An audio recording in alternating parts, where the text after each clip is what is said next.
You probably heard of Juneteenth, which marks the day that Union troops freed slaves in Galveston, Texas, more than a year and a half after the Emancipation Proclamation. But what you might not know is that Florida has its own Emancipation Day. May 20th marks the date that Union Brigadier General Edward McCook formally freed slaves in the Sunshine State.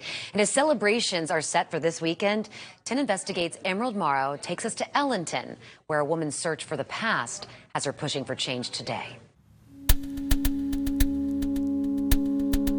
It's hard to describe the emotion that being here brings up in my heart.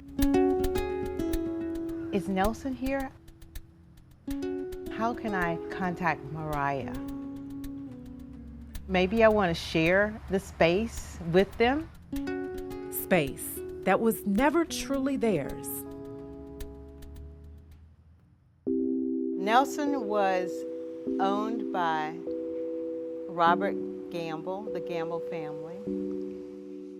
A family that built this Manatee County plantation with the hands of the enslaved, like Nelson. Did you get time off? Did you have to work from sunup to sunset to clear the thick palm trees that were here? Question Chandra of Manatee County has never gotten answered. She says a visit to the Gamble plantation today does not give a full picture of the past. They obscured what really happened here. Currently, there's not a lot that tells the story of those enslaved here at the Gamble plantation.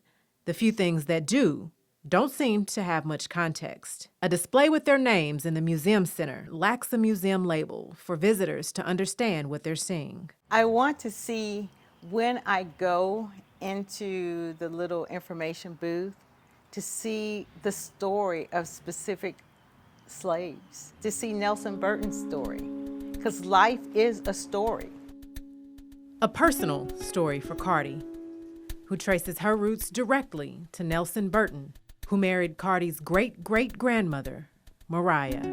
The Manatee County historical records show in 1872, 2 freed ex-slaves being married.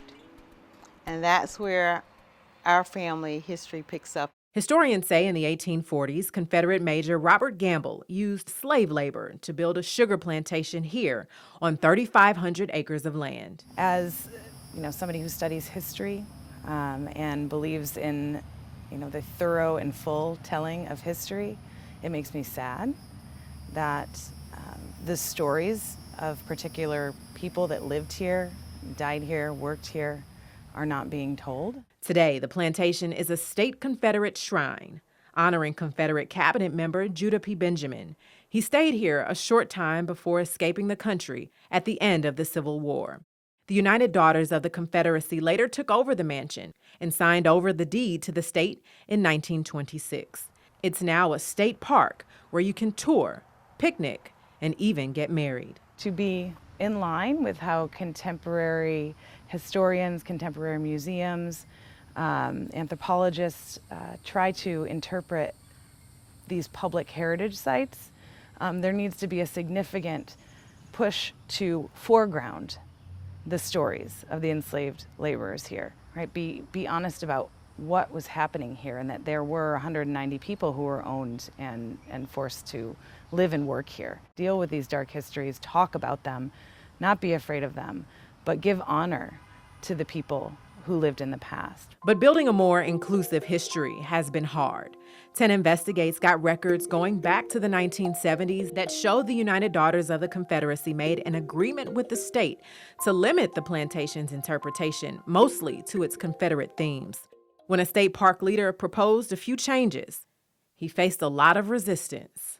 There's letters from senators, supporting the UDC and folks in trying to keep this focused on the Confederacy, Judah P. Benjamin and Robert Gamble. It's come up in the 90s, it's come up again now, where we've had trying to have these conversations about expanding the narrative here. For Cardi, that narrative is important, and she says her focus isn't removing what's here, it's including what's not. I just want the complete story, because this is my history. Why would I tear down my history? Nelson had to build this. Why would I destroy it?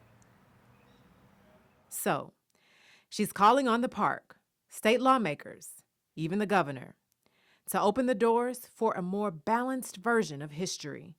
History she never wants forgotten. I'm feeling hopeful. Hopeful that I see the image of Nelson walking around, the image of Mariah.